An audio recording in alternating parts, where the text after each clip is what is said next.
Monsieur le représentant du candidat, la dette publique est passée de 6 000 milliards de francs CFA en 2011 à près de 35 000 milliards projetés pour 2025. Dites-nous, est-ce que c'est un endettement soutenable et quelles garanties donnez-vous aux générations futures? Mais, si vous voulez, je pense que c'est un sujet qui revient souvent. Il est utile certainement d'éclairer l'opinion publique.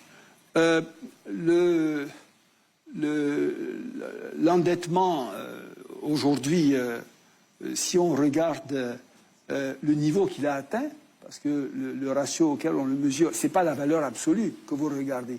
35 000 milliards ou 6 000 milliards, c'est en regard de la richesse du pays.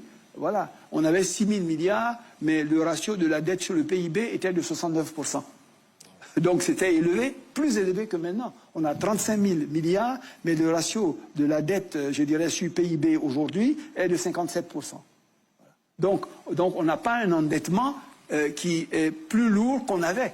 Si vous regardez la valeur absolue, je dirais c'est un mauvais exemple de comparaison. La deuxième chose, c'est que pratiquement 80% de cette dette est libellée dans une devise qui ne nous pose pas, qui ne nous expose pas à des risques de change. Parce que souvent, le problème, je dirais, de ces prêts, c'est que vous l'empruntez dans une autre devise et lorsque il vient de rembourser, vous n'avez même pas, je dirais, de devise suffisante. Vous pouvez avoir un sujet de balance des paiements, un problème de devise. Ici, ça au moins c'est garanti. La troisième chose, c'est que le taux de rémunération moyen de ces emprunts que nous avons faits tourne autour de 5%.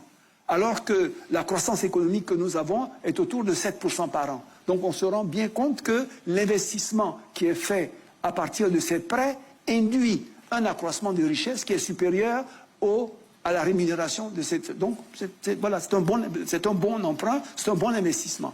Et pour terminer, ça quand même j'aimerais le rappeler à tous les sachants, mais ces gens qui nous prêtent, mais quand même, vous n'imaginez pas qu'ils se disent « il faut qu'on me rembourse ».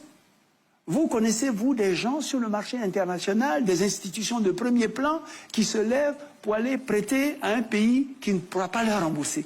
Et pourtant, ils n'ont pas de problème. Au contraire, ils n'ont que des éloges. Ça, c'est un autre sujet. Ça, c'est un autre sujet. Non, dans ces conditions-là, ne me parlez pas de dette. On peut considérer que c'est parce que vous n'avez pas suffisamment de mobilisation interne que vous allez à l'international. Ça, c'est vous qui présupposez ça.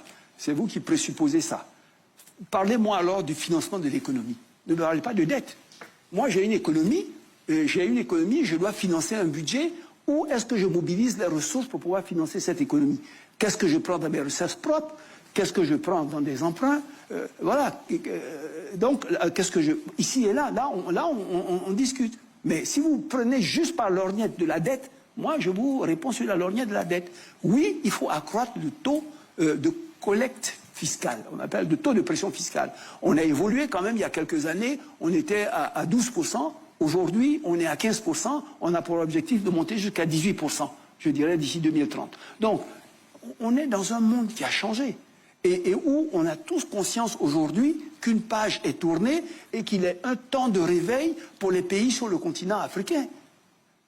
Beaucoup de pays se sont habitués à l'aide publique au développement. Aujourd'hui, la plupart de ces pays-là ont des problèmes intérieurs tels que des questions aujourd'hui que vous voyez depuis le Covid, la guerre russo-ukrainienne, les problèmes de la guerre du Golfe et les problèmes de guerre des tarifs. Aujourd'hui, ils ont une pression sur leurs propres ressources qui sont telles que le niveau de l'aide au développement va aller en diminuant, en diminuant, en diminuant.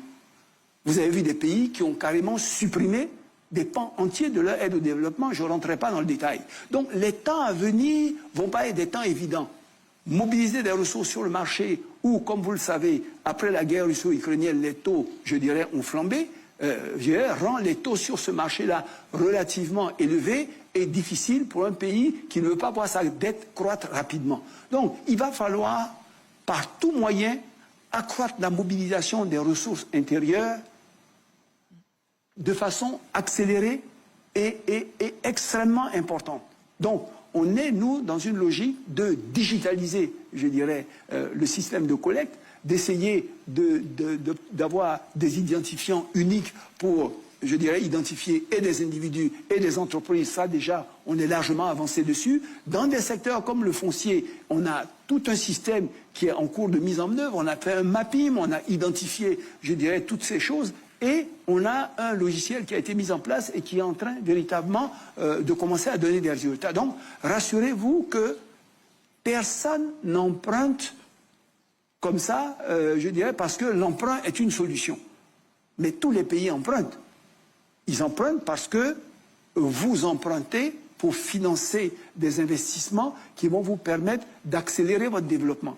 Si vous attendez de financer votre économie qu'avec les ressources que vous avez, mais vous allez vous développer lentement. Le problème, c'est qu'il ne faut pas prendre un emprunt pour financer un secteur qui n'est pas productif ou alors faire un investissement qui n'est pas efficace, qui n'est pas rentable. Mais tant que la dette est utilisée à bon escient pour financer des secteurs qui ont effectivement une rentabilité, alors l'investissement est efficace et dans ces conditions, il faut le faire.